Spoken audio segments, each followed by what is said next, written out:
सभी competitive classes में स्वागत है। आज हम एक बार फिर आप लोगों के बीच आज की ताज़ा खबर के साथ चलिए बात करते हैं। सबसे पहले खबर पे तो गुरु गोविंद सिंह जो कि सिख धर्म के 10वें गुरु हैं, इनका जयंती मनाया गया। तो गुरु गोविंद सिंह सिख धर्म के 10वें गुरु हैं और ये अंतिम गुरु हैं। तो चलिए बात करते हैं इनके बारे में। गुरु गोविंद सिंह जयंती, जिसे प्रकाश उत्सव के रूप में भी जाना जाता है, 10वें और अंतिम सिख गुरु गुरु गोविंद सिंह की जयंती की याद में मनाया जाने वाला एक महत्वपूर्ण सिख त्यौहार है। यह शुभ दिन दुनिया के सिख समुदाय द्वारा अत्यधिक खुशी और उत्साह के साथ मनाया जाता है। गुरु के रूप में घोषणा 9 साल की उम्र में 1676 में गुरु गोविंद सिंह को उनके पिता की शहादत के बाद सिखों के 10वां गुरु घोषित किया गया था, क्योंकि इनके पिताजी का नाम था तेग बहादुर।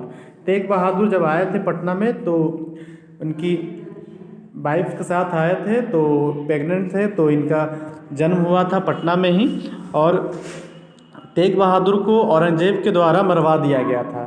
तो आगे बात करते हैं कि नेतृत्व और शिक्षाएं इनकी अपनी युवावस्था के बावजूद गुरु गोविंद सिंह ने चुनौतीपूर्ण समय में सिख समुदाय का मार्गदर्शन करते हुए असाधारण नेतृत्व प्रदर्शन किया है। गुरु गोविंद सिंह जयंती सिखों के लिए बहुत ही महत्व रखती है, क्योंकि यह एक दूरदर्शी नेता के जन्म का प्रतीक है, जिन्होंने न केवल सिख समुदाय को मजबूत किया है बल्कि अत्याचार और अन्याय के खिलाफ भी खड़े हुए हैं।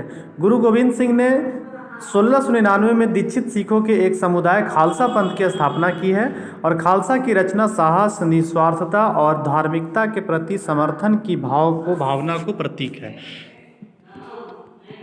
ये देखिए, प्रज्ञानंद भारत के नंबर 1 शतरंज खिलाड़ी बने हैं। ये चेन्नई के 18 वर्षीय शतरंज खिलाड़ी रमेश बाबू प्रज्ञानंद ने चीन के विश्व चैंपियन डिंग लीरेन को हरा करके अपने कैरियर में ऐतिहासिक उपलब्धि हासिल की है। यह महत्वपूर्ण जीत विज्क आन जी में आयोजित 2024 टाटा स्टील शतरंज टूर्नामेंट के चौथे दौर के दौरान हुई है।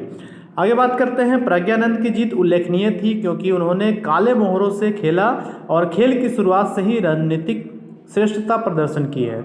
डिंग लीरेन के खिलाफ जीत ने न केवल प्रज्ञानंद के लिए एक व्यक्तिगत जीत दर्ज की है, बल्कि उन्हें शीर्ष रेटेड भारतीय खिलाड़ी के रूप में महान विश्वनाथन आनंद से आगे निकलने में भी मदद कर दी है। वाइस एडमिरल विनीत मैकार्टी, ये कि भारतीय नौसेना अकादमी एजीमाला के कमांडेंट बने हैं। तो वाइस एडमिरल विनीत मैकार्टी ने भारतीय नौसेना अकादमी में कमांडेंट की भूमिका निभाई है। व्यापक अनुभव और सराहनीय सेवा रिकॉर्ड के साथ वह भारतीय नौसेना में रणनीतिक अंतर्दृष्टि लाते हैं। आगे बात करते हैं। सीडीएस जनरल अभी कौन है? चीफ ऑफ डिफेंस स्टाफ तो अनिल चौहान हैं। तो CAPSTAR 09 focus on AI warfare का उद्घाटन किया है। Chief of defence staff CDS general Anil Chauhan ने military institute of technology Pune में capsule on science technology and applied research के 9वें अध्याय का उद्घाटन किया है। कैप स्टेयर 9 का विषय आर्टिफिशियल इंटेलिजेंस ट्रांसफॉर्मिंग वॉरफेयर पे है। आधुनिक सैन्य संचालन में कृत्रिम बुद्धिमत्ता के एकीकरण और प्रभाव पर ध्यान केंद्रित किया गया है। ये देखिए, दीप्ति शर्मा दिख रही है और ऑस्ट्रेलिया के कैप्टन पैट कमिंस, ये दोनों को ICC player of the month का अवार्ड दिया गया है। तो अंतर्राष्ट्रीय क्रिकेट काउंसिल आईसीसी ने दिसंबर महीने के लिए प्लेयर ऑफ द मंथ के नाम से घोषित किया है। ऑस्ट्रेलियाई कप्तान है जो कि men's player of the month हैं, जबकि भारतीय Deepti Sharma women's player of the month बनी है। ये दीप्ति शर्मा का प्लेयर ऑफ द मंथ का पहला खिताब है। दोनों ही खिलाड़ियों को दिसंबर में शानदार प्रदर्शन के फल पर दिया गया है। बात करते हैं अगला, uncommon love the early life of Sudha and Narayana Murty. Chitra Banerjee Divakaruni द्वारा लिखी गई an uncommon love the early life of Sudha and Narayana Murty का विमोचन किया गया है। यह पुस्तक भारत के सबसे सम्मानित जोड़ों में से एक है। इन्फोसिस के सह संस्थापक सुधा एंड नारायण मूर्ति के नाम जीवन पर अतरंग दृश्य प्रस्तुत करती है। तो ये बुक का नाम बहुत ही इम्पोर्टेंट है, याद रखिएगा, और आपका आने वाले एसएससी एग्ज़ाम में पूछने का संभावना है। जीवनी में उनके प्रारंभिक जीवन, प्रेम कहानी और इन्फोसिस के संस्थापक वर्षों का विवरण दिया गया है। ये देखिए, अयोध्या में सरयू नदी पर भारत की पहली सौर ऊर्जा चालित नाव दिखाया गया है। तो भारत में पहली बार उत्तर प्रदेश के अयोध्या स्थित सरयू नदी में सौर ऊर्जा से चलने वाली नाव चलाई जाएगी। इस नाव सेवा के नियमित संचालन की रूपरेखा उत्तर प्रदेश नवीन एवं नवीकरणीय ऊर्जा एजेंसी द्वारा तैयार की गई है, जिसने नाव का विकास किया है। उत्तर प्रदेश के मुख्यमंत्री योगी आदित्यनाथ, इन्होंने 22 जनवरी को राम मंदिर प्रतिष्ठा समारोह से पहले सौर नाव का उद्घाटन करने की उम्मीद है। सौर ऊर्जा से चलने वाली यह नाव स्वच्छ ऊर्जा के माध्यम से संचालन की अवधारणा पर कार्य करती है। आगे बात करते हैं, गृह मंत्रालय सेंटर फॉर पॉलिसी रिसर्च का FCRA पंजीकरण रद्द कर दिया गया है। तो भारत में गृह मंत्रालय, अभी गृह मंत्री कौन है? अमित शाह हैं। तो भारत में गृह मंत्रालय ने अंशदान संशोधन अधिनियम 2020 के उल्लंघन का आरोप लगाते हुए नई दिल्ली में सेंटर फॉर पॉलिसी रिसर्च का पंजीकरण रद्द कर दिया गया है, रजिस्ट्रेशन रद्द कर दिया गया है। आगे बात करते हैं, गुजरात, केरल, कर्नाटक, तमिलनाडु स्टार्टअप प्रमोशन 2022 में सर्वश्रेष्ठ प्रदर्शन करने वाले राज्य बने हैं। याद रखिएगा, गुजरात, केरल, कर्नाटक, तमिलनाडु। उभरते उद्यमियों को बढ़ावा देने के लिए स्टार्टअप पारिस्थितिकी तंत्र विकसित करने के लिए की गई पहल के आधार पर गुजरात, केरल, कर्नाटक और तमिलनाडु को 2022 की स्टार्टअप रेटिंग सर्वश्रेष्ठ प्रदर्शन करने वाले राज्यों में स्थान रखता है। इसमें आपका राज्य है महाराष्ट्र, उड़ीसा, पंजाब, राजस्थान और तेलंगाना। राज्यों और केंद्र शासित प्रदेशों की वाणिज्यिक मंत्रालय के अधीन उद्योग और आंतरिक व्यापार संवर्धन विभाग द्वारा रैंकिंग दी जाती है। WEF और तेलंगाना सरकार हैदराबाद में C4IR की स्थापना के लिए सहयोग किया गया है। विश्व आर्थिक मंच और तेलंगाना सरकार संयुक्त रूप से हैदराबाद में WEF के चौथे औद्योगिक क्रांति नेटवर्क का 19वां केंद्र स्थापित कर रहे हैं। फरवरी 2024 में लॉन्च होने वाला WEF तेलंगाना केंद्र स्वास्थ्य तकनीक और जीवन विज्ञान को समर्पित दुनिया का पहला विषयगत केंद्र होगा। ये बात करते हैं, ये देखिए, संपूर्ण रामायण की भव्य प्रस्तुति doctor Ambedkar international centre Delhi से किया जाएगा। तो दिल्ली में साल भर चलने वाले रामायण महोत्सव की मेजबानी करेगा। भारत सरकार के उत्सव और इसके सांस्कृतिक महत्व के माध्यम से वैश्विक संबंध तलाशने के लिए 1 साल तक चलने वाला उत्सव शुरू करने के लिए तैयार है।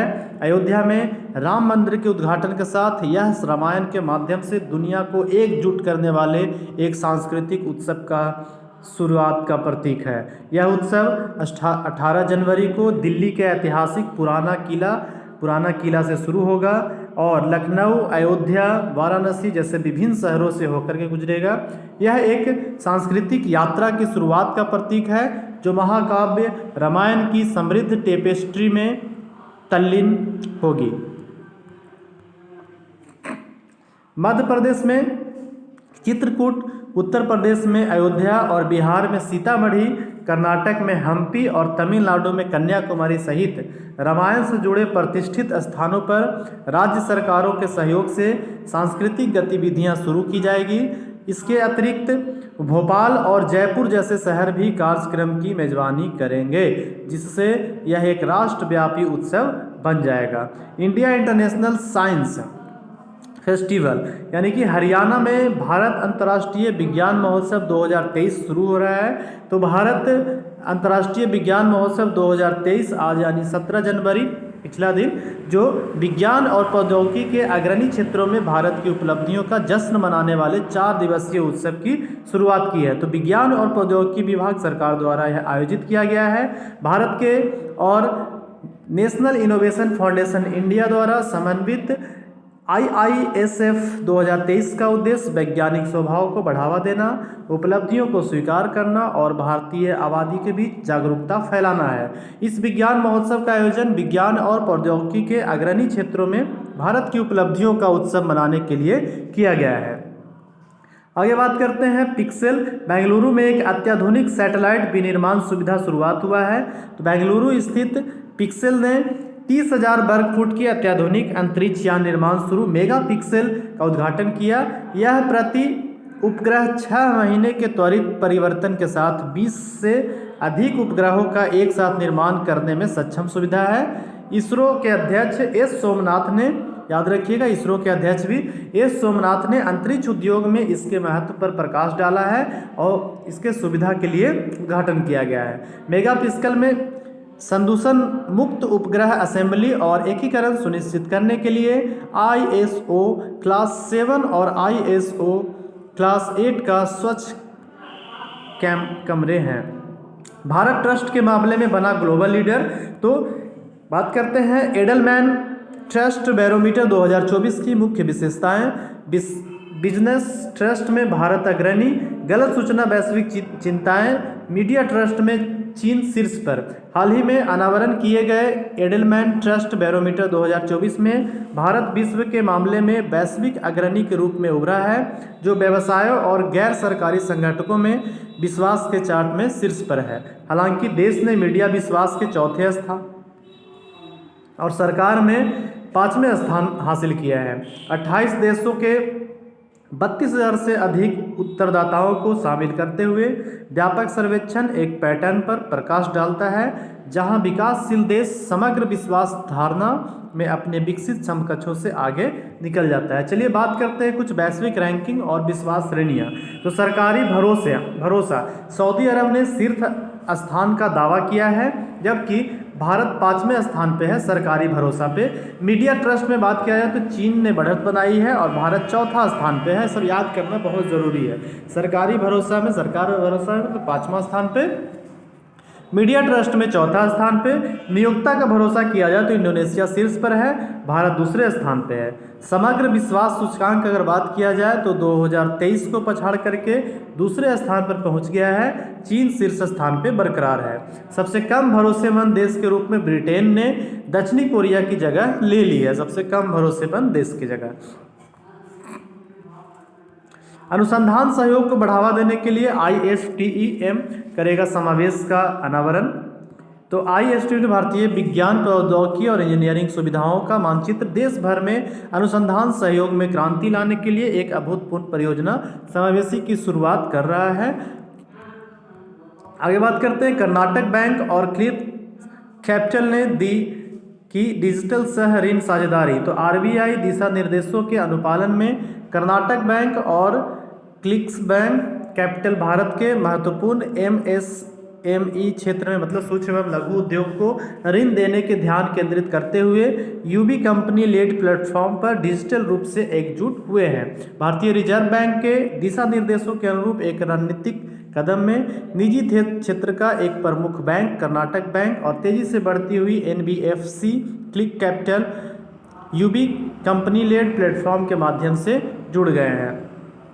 ये देखिए, यह है पूर्व खिलाड़ी अजीत सिंह गिल, 95 वर्ष की आयु में इनका निधन हो गया है। एक पूर्व हॉकी खिलाड़ी है, याद रखिएगा इनका नाम अजीत सिंह गिल, हॉकी खिलाड़ी।